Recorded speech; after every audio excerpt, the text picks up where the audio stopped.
Welcome to the Resilient Recruiter Podcast. This is your host, Mark Whitby, and my guest today is James Leighton. James is the Managing Director of Andersen James Group based in Manchester. As you're about to hear, they are bringing a lot of innovation and creativity to recruitment within the property and construction sectors. If you like hearing about fresh ideas and different ways of partnering with clients, you're going to really enjoy this episode. Andersen James design and deliver retained recruitment campaigns and programs that not only attract the best talent, but also retain and re-engage existing teams. As a matter of fact, when COVID struck, they launched a new strategic partnerships business, which has grown into 3 big contract wins, and they've got real momentum this year as they seek to scale the business. All right, James, thanks for being here. Good morning. How are you? I am awesome. I'm really excited to talk to you. You've done, amazing things during the last 12 months or so during COVID-19, which I'm excited to kind of learn about. But before we get into that, could you just give a brief potted history of the business? Yeah, of course. So, morning, everyone. My name is James Leighton, founder, managing director of Andersen James Group.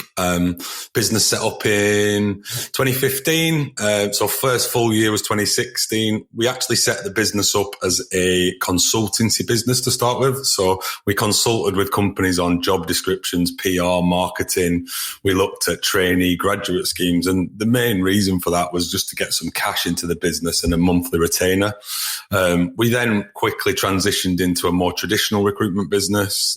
First 2 or 3 years was heavily retained. So I think we were 65, 70% retained, year 1, 2, 3. And as we've scaled and grown over the years, we've probably become less retained. And I'm sure we'll talk about a little bit how we've transitioned that in the last 12 months. Right. Amazing. So what's the size and shape of the business as it currently stands? So we're 11 heads. Last year we turned over 1.2 million, and growing quite heavily. So I think we've hired 3 people this week that started, and we've got 1 person starting next week. So wow, congratulations. That's awesome. That's what is that? 30% growth, just in the last week. That's awesome. So remind me, when did you start the business? 2015. Wow. Okay. So only 5-6 years old. And that's fantastic. So can we just rewind a sec, James? What motivated you to start the business in the first place?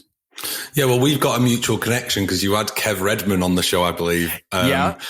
And I used to work with Kev in Michael Page, and he probably won't remember this, but I remember us sitting in a bar once and saying, we think recruitment will change forever at some point. And how right we were in terms of 5 years, 10 years on from that, beer in a pub in London. Kev set up his own business. I've set up my own business, and we definitely operate differently to the rest of the marketplace. So the motivation for me was I started life in internal recruitment, believe it or not, which is a weird transition. Oh. Yeah, most people go the opposite way. Yeah, so I managed a really large MSP sort of contract for a client. Okay. So I worked for a recruiter, but just on one account. And I think some advice that I give to people is if every recruiter spent a little bit of time internally, they'd understand how recruiters are perceived in companies. And I think one thing that I learned quite quickly was that the partnership and the way that you operate with companies needs to be absolutely spot on. So when I set up the business, it was to go against the traditional, often adversarial way that recruitment works, work with less companies, but do a much deeper, much more retained, partnership-led approach to recruitment.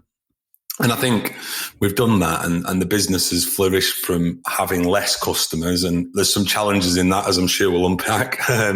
But in the main, I think most of our customers would say that we operate in a very partnership model. I love it. I'd like to talk about partnerships in a second. I know it's a big theme for your business, and it's something we share in common. But first, I wasn't expecting this because I didn't know that about your background. But could you shed some light on from the other side of the fence? So the internal recruiters, talent acquisition folks, you mentioned that actually it was valuable for you to have that experience to understand how recruiters are perceived.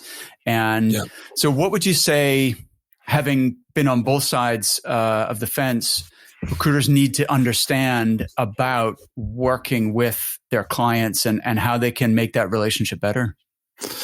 Yeah, I mean, it's probably talked about quite a lot on podcasts. I listen to a lot of podcasts, and I think the one thing that recruiters probably know, but still are doing, is this spamming mentality of sending CVs to hundreds and hundreds of hiring managers. We used to receive, I work for £1 billion business, we used to receive 50 to 75 CVs a day from recruiters. They just got deleted straight away. Yeah. And I think that back then, I mean, even in 10 years, the market's transformed, in my opinion, because people adding value to the sector now is unbelievable. And if you're not adding value to your customer, I think you're going to get left behind in a transactional way of doing recruitment in the future.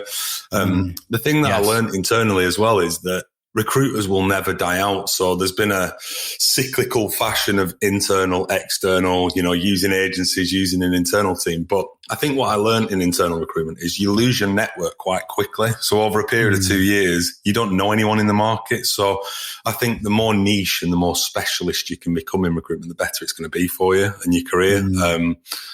I'm not convinced that generalist recruiters will be around in 10 years' time, to be honest. It's going to be very niche, I think. Yeah, absolutely.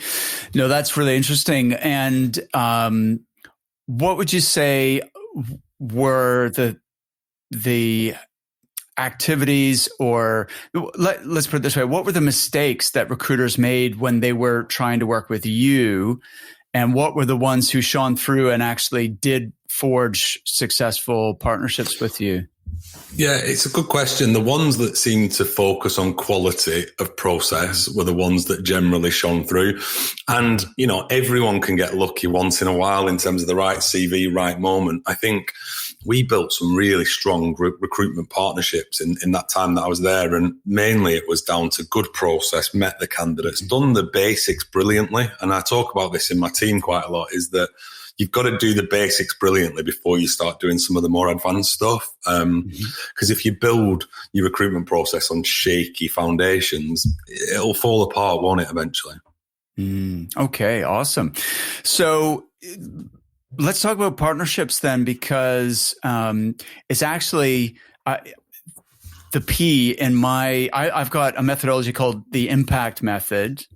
Yep. And the reason I like that as an acronym is that I want to have a bigger impact on the world. I think recruiters have an opportunity. They don't always take it, but they have an opportunity to positively impact people's lives, right? Both the candidates who they're placing in positions and accelerating their career, the client companies, helping them to grow and be more competitive, and then the families of all the, both parties and so on. And so I'm really excited about the ripple effect that potentially I can have by helping recruiters to do better and to have a bigger impact. So I won't go into detail on this, but essentially I is inbound leads, M is marketing automation, P is partnership, A is authority, C is consistent content, and T is team. And so for me, the partnership aspect is I just hate the sort of transactional, and there's fault on both sides, obviously the client and the recruiters. But the sort of adversarial relationship that really doesn't serve anybody's interest, not the client, not the candidate, not the recruiters. And I think we need to definitely move away from that and towards a partnership approach, and whether that's retained or, something else, but where you are working as a team and in partnership with your clients. So how have you embraced that, in the business and created some of those partnerships? Yeah. So I think, I'm sure we'll bounce around a little bit, but if we go to COVID, it's been a blessing for our business. It's not been a blessing in terms of what's happened, and clearly it's had a devastating impact on the country and people's lives. But for our business, it's made us think really differently about how we do business with clients. And I think, some people, and I saw it in our competition, some people just buried their head in the sand and hopefully this will go away in 6 months. And we doubled down on our investment in our business. And we'll come on to tech, I'm sure, but we've invested heavily in tech recently, systems, processes, all the things that we needed. But what we also did is launched a brand new model called strategic partnerships, which was to give clients a different way of recruiting. So rather than one-off recruitment fees, which always has worried me in some senses, that you can walk away from a process having placed a candidate and don't really care whether or not that goes well or not, other than your rebate terms. And I've always found that as a problem in recruitment. So the way we've solved that is that we've got a traditional sales business that does retained searches on an ad hoc basis, like every other recruitment company.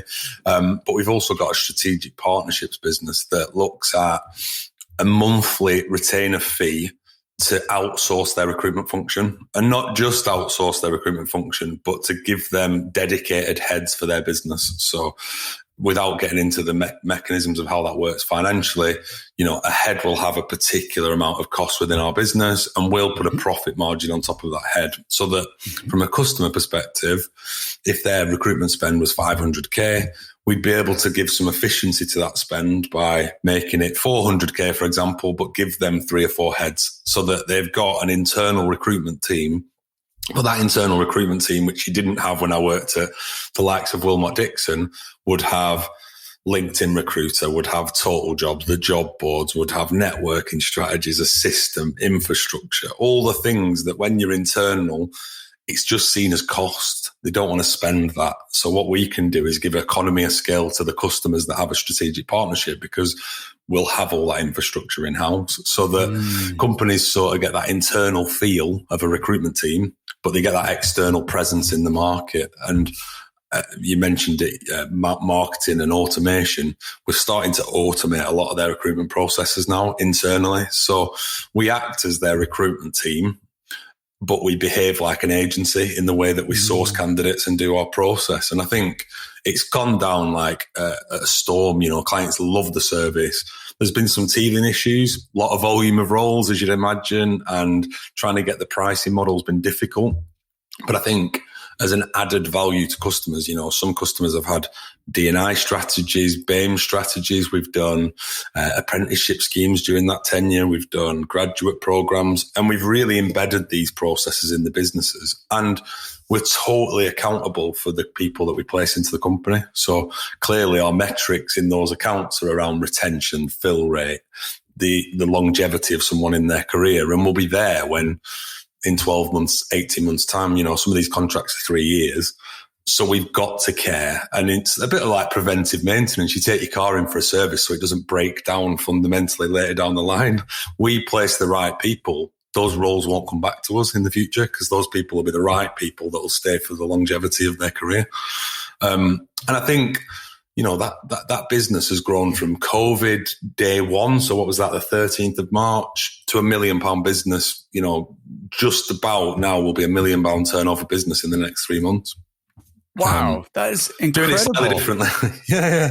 Yeah, no, that is amazing. And I didn't realize you were doing that. So is it actually a separate company as part of the group, or is it's part of the group? It's part of the group, but it's set up now. We've got 3 divisions. So we've got our sales business, our traditional housing business. We've got an executive search business, and we've got the partnerships division, but all sits underneath the Andersen James Group banner. Got it. Okay. So, there's so many things to ask about. I don't even know where to start. So first of all, what inspired this idea of the sort of giving the clients an internal recruiting feel and the benefits that go along with owning that function, but at the same time, the benefits of working with external recruiters and kind of combining those two things? And there was 3 things that stuck out to me. One, no one knew what was going to happen in COVID. So it was about how do we generate a steady stream of income? I mean, to go back a step, when we talk about our current turnover in our sales business, it's NFI, isn't it? Because they're all permanent recruiters. We don't have any temp. Without temp revenue, it was sort of, or interim revenue, we're thinking, how are we going to guarantee what's going to happen in the next 12 months? We've no idea. So we set it up from that point of view to give us some stability as a business.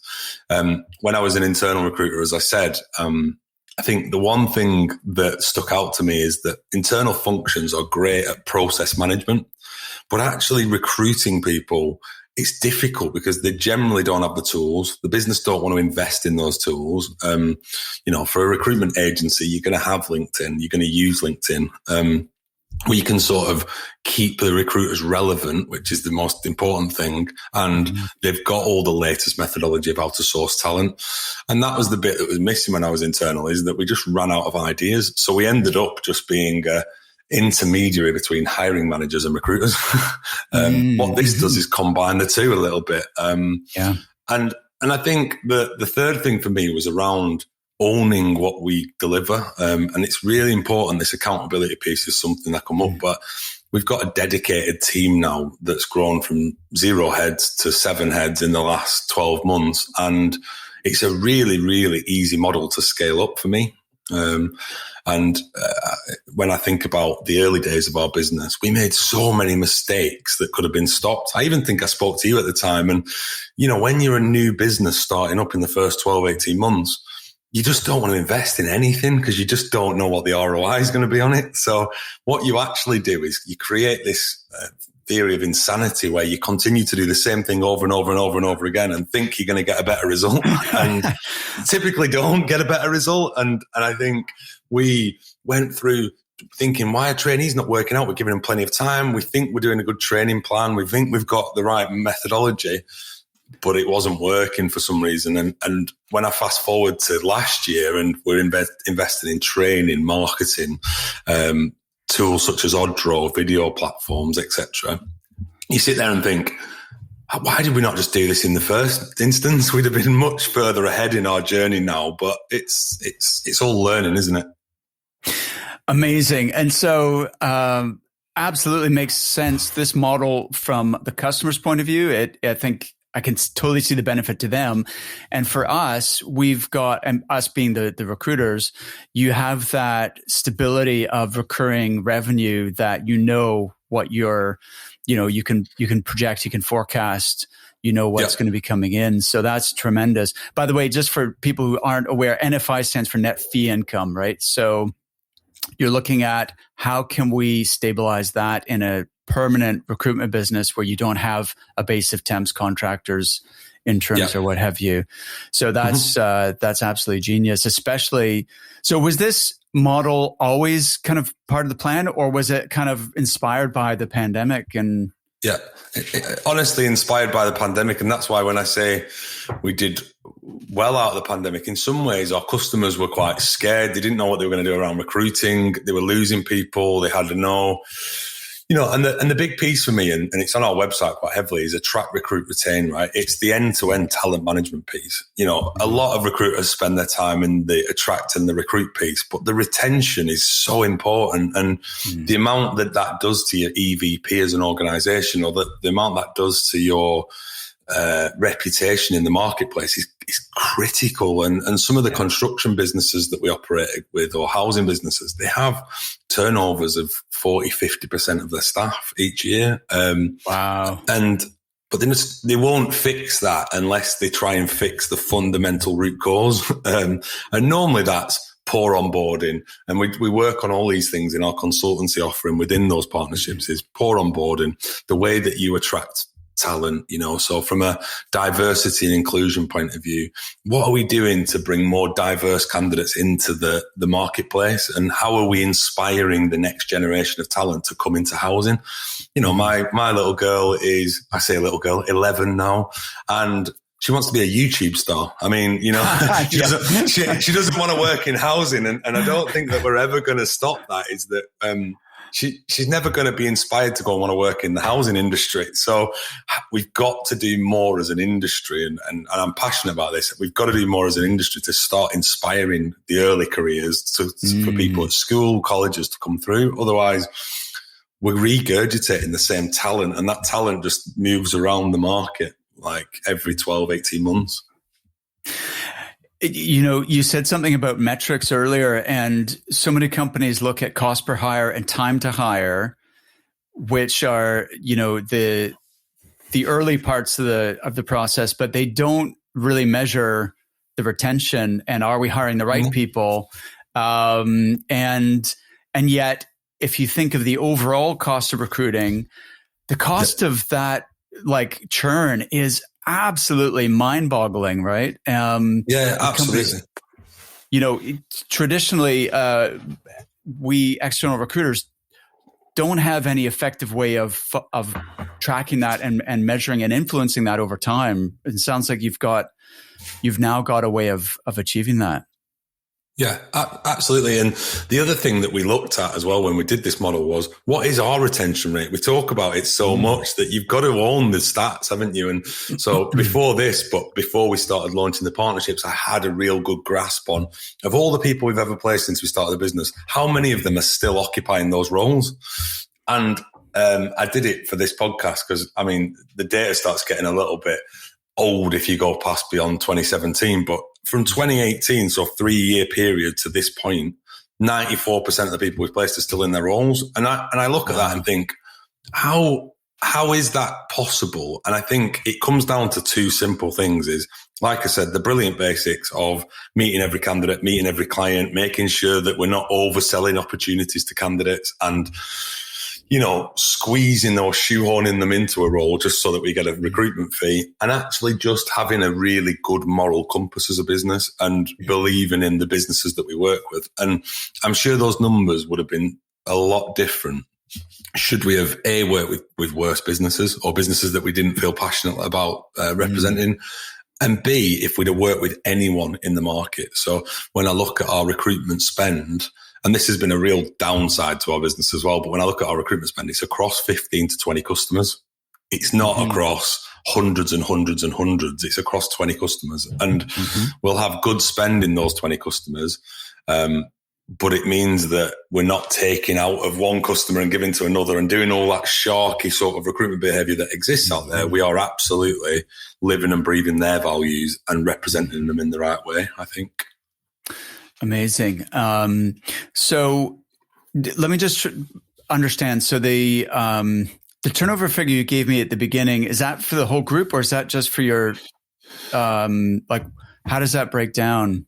Well, that for last year's numbers in terms of up until March this year, it's a 1.2 million pounds. I think when we put partnerships in, which is a recurring monthly amount, that'll be much higher, obviously, next year. Yeah. So I'd expect that we'll do somewhere in the region of 50 to 60% year-on-year growth this year. But it's just the way the year's fallen, I would have said. I understand. Amazing. And you grew 30%, 35% during COVID, where most recruiting firms were contracting by at least 35%, if not, 50.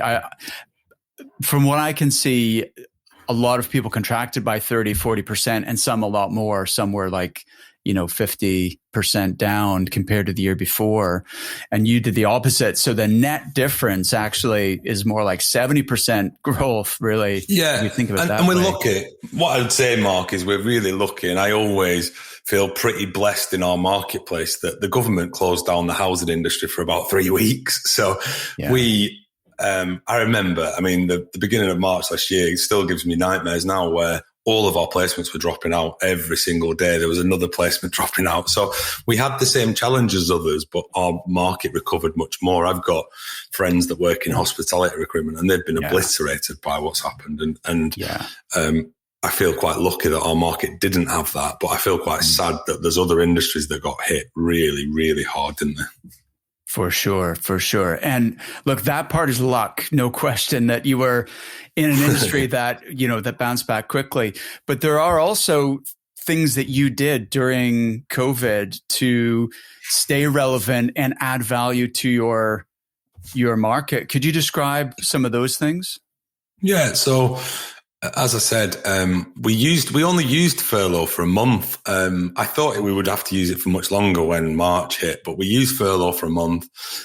While people were on furlough, we did extensive online training. So we brought in a training company to help build some of that talent, because at the time I believed that was the only thing you're allowed to do with anyone that was on furlough. Yes. And so we heavily invested in training. We heavily invested in technology. So we changed our CRM system. My non-exec director hates the fact that we did this, because he said the one thing you should never change is your CRM. But it was the right time for us to change to Vincherry, which has been a revelation. We invested in Odro. I got a non-executive chairman. We did, I've never done one, but I did a business plan for Andersen James 5 years on, and I'm doing business plans. But I spent a lot of time writing the next 3-year plan. And that was quite good, because when the guys came back off furlough and people came back from the team, we were able to announce that and to present that and say, look, this is where we're heading. This is the journey. This is the vision. Here's all these new shiny tools that we want you to use that are going to help you be a better version of yourself from a recruitment perspective. Amazing. And we did we did a webinar series. We've really, really doubled down on the investment. And I actually weirdly feel like we wouldn't have done any of the things that we've achieved if we hadn't spent some money to really invest in getting our infrastructure right. Amazing. So you invested in the people, you invested in the technology, you invested in marketing. And so I'd like to look at each of those things, but the overall theme I'm hearing, James, is that this whole pandemic, as horrible as that, like the health consequences and the economic consequences, you wouldn't wish that on anybody. On the other hand, it sounds like in many ways it was a massive opportunity for you guys that had it not happened, and I'm the same in my business, had this not happened, I was forced to innovate and do things that I might never have gotten there. Like if things were just doing okay, I might have just continued kind of, growing a little bit each year and kind of coasting along, instead of being forced to really completely reinvent the business, and which ultimately will mean I'm in a much better place once the dust settles. Yeah, agreed. And there was some big life events, or I'm reading a book at the moment called Good to Great, which is a great book about how Jim Collins, the good and the great companies, become separated. And what's interesting, I'm only 100 pages into it, but what's really interesting about that is we were just stuck in a bit of a rut, but didn't know it. We thought we were doing really well. We were sat there, 25% year on year growth. We thought we were doing really well. Yeah. And then when the pandemic hit, it really gave us a time for reflection. And I think reflection is really important, because when you run a recruitment business, it is 15 hours a day, just work, and see where it takes you. And I think you lose sight of any sort of vision. But me and my business partner decided to separate in March of 2020. The pandemic hit, and we'd been having some we're really, really close, but we've been having some problems around lifestyle versus growth business. And I'm sure this is a typical thing that comes up in recruitment quite a lot, is that we were both very, very strong, very good, high-performing recruiters when we were at Michael Page. However, he loves the recruitment process. I want to scale a business up, and that was pulling apart quite often. And if the pandemic taught us anything, is that family is very important, and all the things that come with that, and work-life balance. If you want to run a lifestyle business, you can do very, very well, and you can be very successful. But if you want to scale a business, it's a very different proposition. So we separated in March, and that was a real light bulb moment for me of either I want to scale or I want a lifestyle business. I don't want something in the middle. And I think me and Andrew were probably stuck right in the middle of a lifestyle and a growth business. And so it's allowed us to now really, really start to look at, what does this look like? How can we get it to this point? And what does that mean for our staff? Because if you don't grow a business, when you get to 10 heads, what happens is you have high performing recruiters that have no path for progression. It's all good and well talking about it, but there's no progression point for them. So exactly. No, so that's totally true. So that must have been really difficult. How did you realize that you had different visions for what you wanted, and then achieve that in a way that had the least impact on the team and the customers? Yeah, so two things. One, we knew that already. I think COVID was the catalyst to that, and I think we're both respected in our respective markets. But he works more in the Midlands, and I was always in the North, and the team was in the North. So the team was heavily centred around the Manchester office. Whereas, so it was quite easy to come to that decision. It was quite easy to execute that decision. It was just COVID probably just gave us the nudge to say, do you know what? Let's have a think about this. We've both done really well. We've built a really good business, and we can both still go off and be as successful as we are and do the things that we want to do. And I think we both agreed that, life's too short to do something that you're not really enjoying. And we'd both lost our mojo a little bit without realizing it in different reasons. I was being pulled back as, let's make it a lifestyle business. And he was being pulled to do a growth business. And I think the right decisions happened. He's really happy. He does he's got an amazing reputation, and he's one of the good guys in the market. So it's all good. Great. All right. Awesome. It had a happy ending. That's probably unusual for this type of split. I imagine so. Yeah, I imagine so. Well done. Well done. Listen, I often, people tell me, like when I ask them what their vision is for the business, and this is a big question mark, is they don't really know, do I want to scale or do I want to just, have a lifestyle business? But it is a totally different path, really, in terms of what is required to be successful. And sometimes people do have that kind of middle, like they think, well, I don't want to get too big. I just want to, if we could have, 5-10 people, nothing too big, just sort of boutique. And I say to them, look, I think that's a mistake. I think, if you're going to get to 10 people, the problem is that growth creates opportunity. How are you going to attract and retain the best people if there's no career path for them, right? And if it's a flat structure, everyone reports into you, or, you've got a couple of teams and maybe a team leader for each, then once they're going to hit a ceiling where they can't progress. Absolutely. And then what's going to happen? They're either going to leave or they're going to set up on their own or whatever. So if you are going to grow, and it's not an easy path for sure. It's the harder option, I would say, but you may as well go for it and just see how far we can take this thing, right?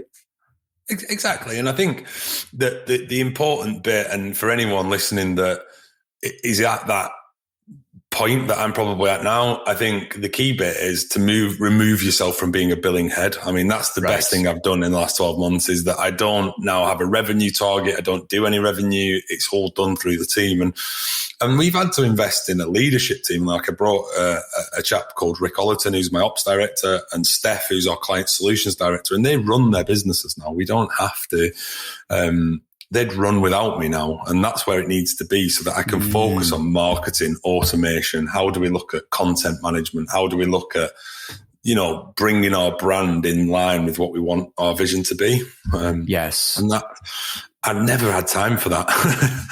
Well, absolutely, James. It's that whole, thing of working in the business versus working on the business, right? And, if you're that 1, 2, 3, 4, 5 person business, you're so busy just working in the business, is really hard to carve out the time to work on the business and do the strategic part and focus on growth. So what was the trigger? What was the point for you when you were able to stop running a desk and carrying a target yourself?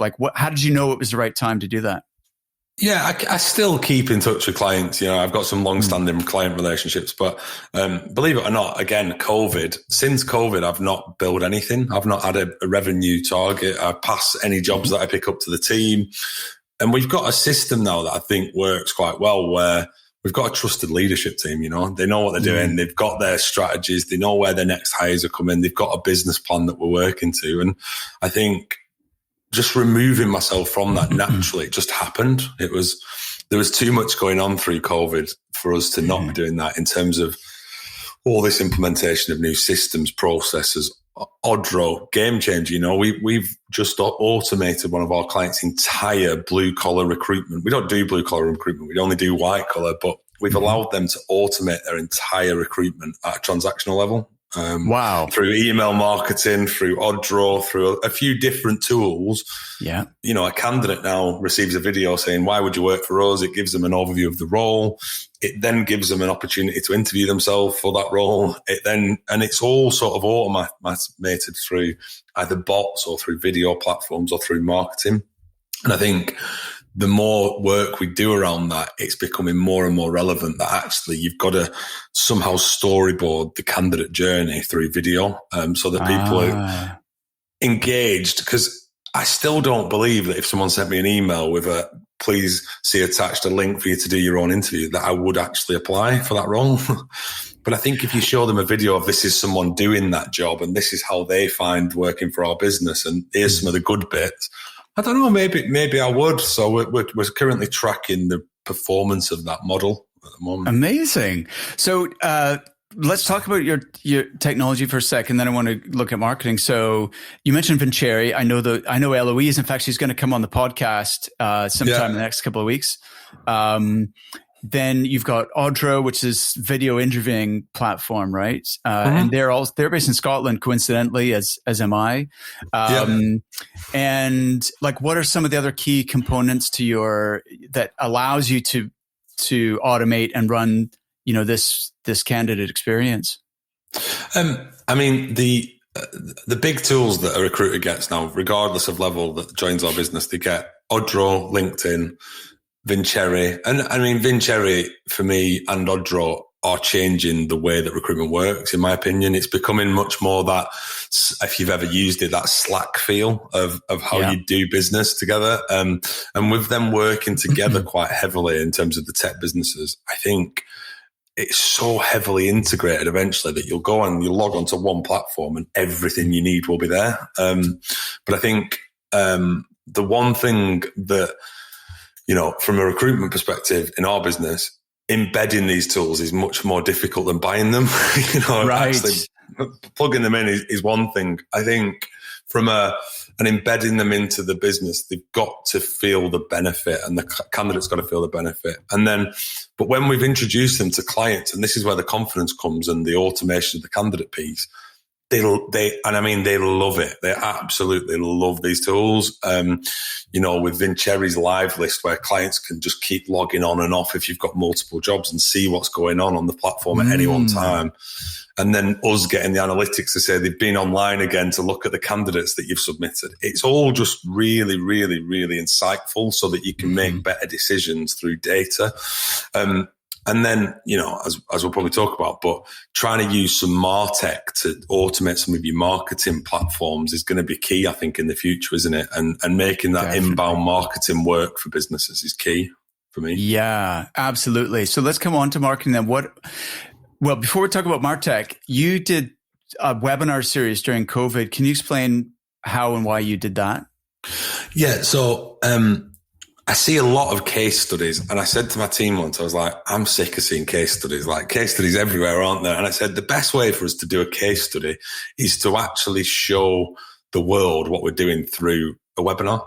So rather than just like write a written format of a case study, we created events around things that we'd fixed in terms of problems within businesses. So, for example, the latest one that we've done was around a BAME recruitment strategy that we wrote for one of our clients. And we didn't just write it; we totally embedded it in their business, and we got the client and us and all the key stakeholders on a call and just showed the market exactly what it is that we'd done. And I think that transparency to go, do you know what? We're not shy. Like, if you want to see how we've done that and you want to copy it or steal it, I think there's too many people that are paranoid about someone stealing your content. You know, that's only going to benefit our market if everyone steals our ideas. So why would you not share that content? So we did that event. There was 190 people to the BAME one. There was 500 to the previous one. And they were really, really targeted. We didn't want to just get the numbers and say we've got 2,000 people coming to our event and they're all random. Yes. They were absolutely target market personas that we created previously that we wanted to speak to. And as a result of that, obviously, the phone doesn't stop ringing now for BAME strategy documents. Now, It's not something that we want to do necessarily day in, day out, but it's a really good conversation starter. really good conversations. Totally. Remind me what BAME stands for. It's Black and what does it stand for again? Yeah, so Black, Asian, minority, ethnic. Okay, got it. So it's part of a... Yeah, it's the different D&I characteristics of groups, and D&I piece, So I think it's important that they, especially in the housing market, clearly you've got a problem where other housing businesses don't have diverse candidates at board level, and it's specifically at senior leadership this. So when they go out to recruit, obviously they struggle to find candidates from a BAME background because there are none in other organisations similarly. So the whole strategy piece is around how do we create, through trainee schemes, through apprenticeship programs, through other industries, how do we create more diverse communities within our businesses? Because the companies or people that these businesses serve have diverse communities, and it's got to be representative of that community. Yes. Amazing. I built my business on webinars. That was like my key strategy for, and this is going back 12 years or something. And in fact, it was the last recession that really stimulated me to look at inbound marketing and digital marketing, and because my business fell off a cliff in 2008, 2009. And then I used webinars to start building an audience, and then getting people into my marketing funnel essentially, so that I can then follow up with them and nurture. But it was through providing content, education, basically free training, which was on the issues and the problems that my market was experiencing that I had some solutions for. And then that led to people coming on board as customers. So it's a brilliant strategy. I don't know why more recruiters don't use it. With my inner circle coaching clients, I'm helping a few people to, launch their own webinars, and it's just such a great way, because when people register for your webinar, they have to fill in a form, obviously, right? And so you can see, it's a lead generation tool, but also when they're on your webinar and you're just adding value and giving free advice essentially and sharing. And it's kind of like you're inducing the law of reciprocity, because you are not asking for any money. You're not asking for anything in return. You're just giving. Then that's going to come back to you, right? Because people will see wow, these guys really know their stuff. They they get a feel of your culture and your the personality of your business and what you stand for, your values. And so it really positions you head and shoulders above everyone else. So what has been the impact of that initiative for you guys? I think, and I've always, Michael Page did this really well and other businesses, but being a thought leader in your market is important, right? So actually, whether or not those people convert or not, being honest with you, it really doesn't bother me necessarily. It's about giving value to the market that we operate in. There's plenty of customers out there. There's plenty of clients that want to work with us. And the more value we can add, and the more education, as you've said yourself, the more education you can give to those customers, the better our market will be in the future. The better our market will be, the better we'll all flourish. So it's all in a roundabout way works. I think the benefit from the direct benefit from the webinar has just been to be able to connect with people that we would never otherwise connect with, Yes. Ever. And we've had chief executives reach out to us. We've had people that you just wouldn't, I don't know, you just would never actually reach out to, have come and said, can we have a conversation about this? So the meetings from the first webinar we did, I think was almost 50 to 60 meetings on the back of it. Wow. It's just target audience, right persona, the right people in the room talking about things that are going to solve issues within our market. It's great. Exactly. Especially where I started really emphasizing this during COVID was there was a point where it was almost inappropriate to make a sales call and sort of say, hey, do you have any jobs or whatever, because it just would have not... that's not necessarily the right approach anyway, but especially when people are being furloughed and laid off, right? So, the key was, how can you still communicate with your market and bring something, have a reason for the call or a reason to reach out to them and something to offer them that might help them through this. And so that you're not just calling to do business with them, right? And it was almost like another reason to be in regular communication. So yeah, and I think the big thing is as I said to one of my team the other day, is I put a post out, and when you say why do recruiters not do it, it's because they don't see the benefit and the consistency you need to create content all the time. Yeah, feels like a difficult thing. But we put a post out the other day and had 20,000 views, and you think if you was to stand 20,000 people outside and say you can communicate to this, you can communicate to these 20,000 people with your message, you'd be like, wow, that's great. Or you can get on the phone and ring 10 clients that day and have 10 conversations. Why would you not do it? But I think it always comes down to that time and that consistency and poor planning. And I think if people saw the benefits that you see from doing a webinar, doing a podcast, doing some of the stuff that we do online, they'd probably never ring someone and do a cold call again, to be honest. But it's just educating the market of that, isn't it? I suppose. It's the consistency is the absolute key, because if people do something once, they post something on LinkedIn and they go, I didn't get anything out of that. Well, okay, keep doing it every day or 3 times a week for 3 months, and then decide, like, are we getting traction with this or not? For sure. I mean, if you think the effort, now, by the way, I'm kind of a believer in it's not either or.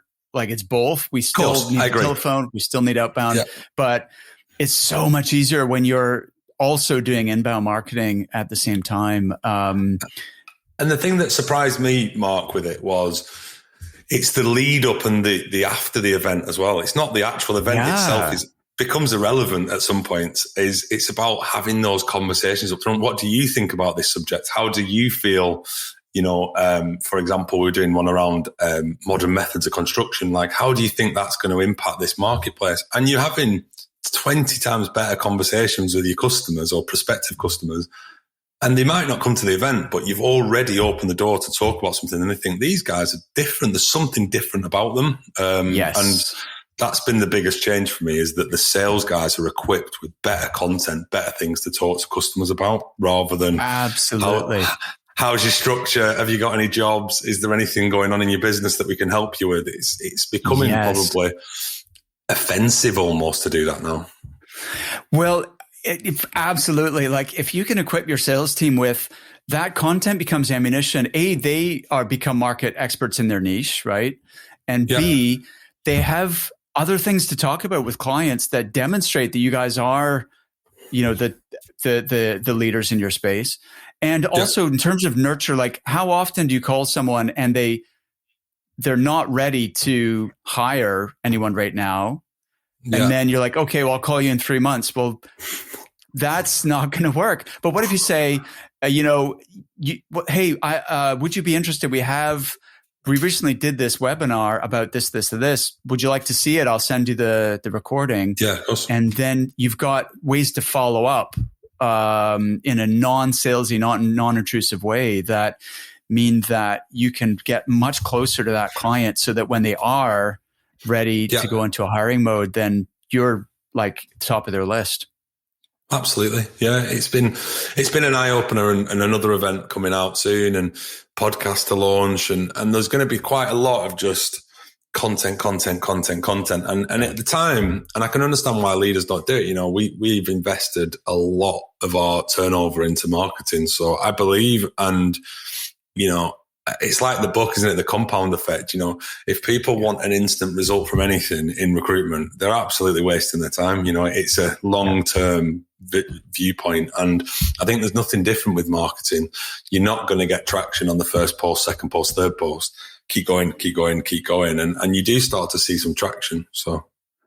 Yeah. And it's not that you're not going to get traction, because you might, you might get lucky, right? And get some quick wins from that. But the key is not to get discouraged if you don't get that instant, win from it, because it's definitely a longer term thing. What else have you guys invested in marketing for your business then? We've got a couple of different agencies. We've got a creative agency because I'm obsessed with making things look good when they go out the door. So, rather than this Word document with a logo in the top right-hand corner when we write a proposal, I want to make sure that our sales guys have got the right proposals, the right sales decks, the right information. So that's one retainer that we pay for. And then we've got an inbound marketing company that do all of our inbound marketing from campaign management. They do all of the email campaigns, et cetera, et cetera. But we've just hired a brand and marketing director as well that's going to come and work with us to and the main thing here is that with us doing the strategic partnership business, it probably needs a rebrand into its own business entirety because it detracts from what the other side of the business does sometimes because of the types of roles that they recruit in that business. So we're currently about to go through a brand refresh just to make sure that we align those brands. We're not going to create new companies, just mini brands within the AJ Group. Amazing.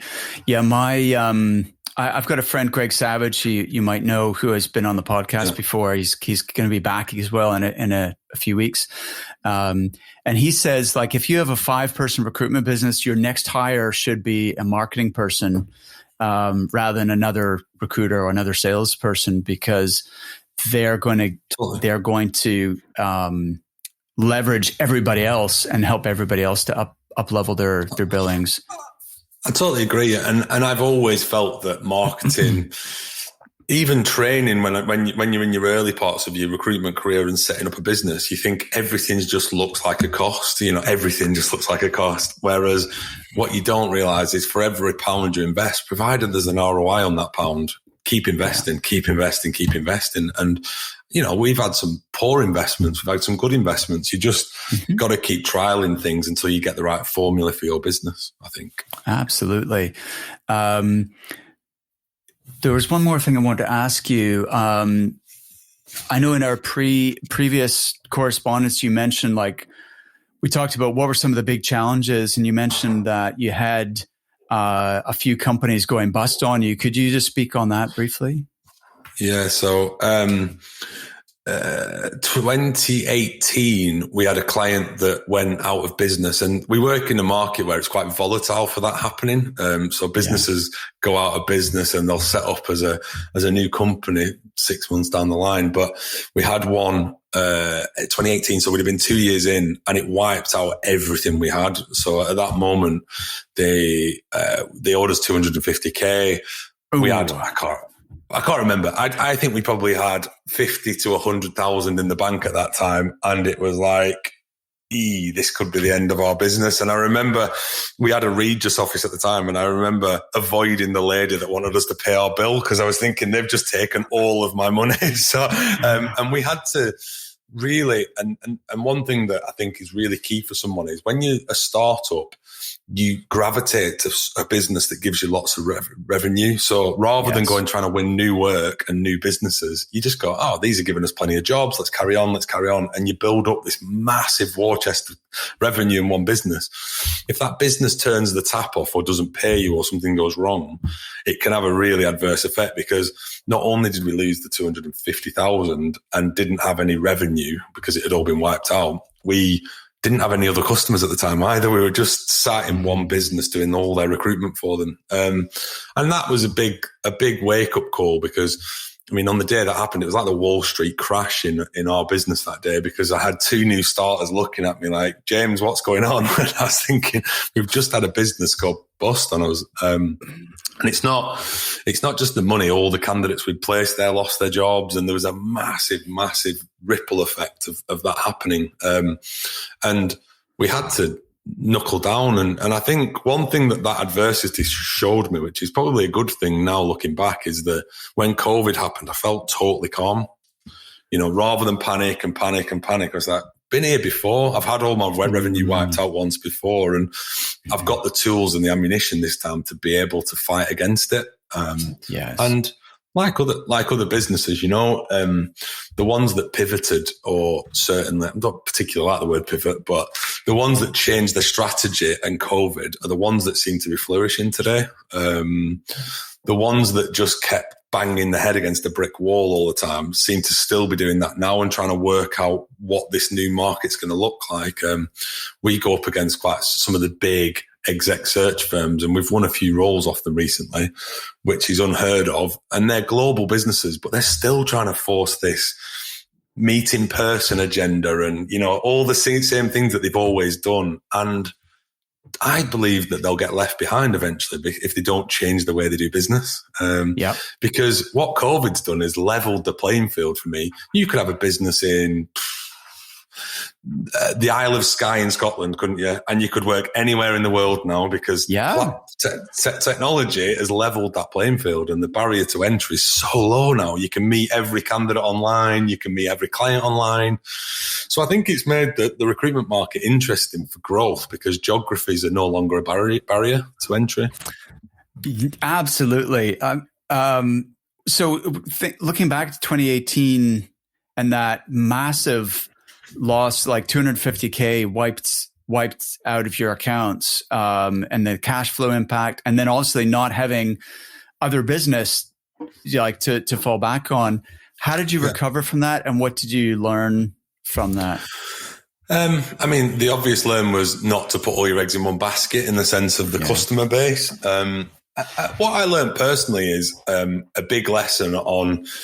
And I advise a couple of startups now of friends that have set up their own recruitment businesses. And I say to them, be careful, don't hire staff until you're ready, until you've got the money in the bank and you've got a runway of cash. And one thing that I learned on that day was pretty faithfully is got to make sure that every decision has some calculation in it.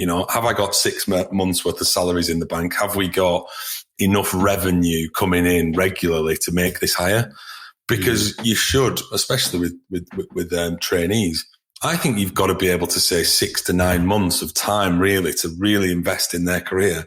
Have you got that in the bank? So if nothing else comes in today, have we got enough revenue in our bank account to be able to sustain that salary for 9 months? And people just kid themselves. And I was one of these people back in the day. I kidded myself that, it'll be okay. Someone can come on board and bill in a month, and it never happens, does it? It never actually does what you think it's going to do.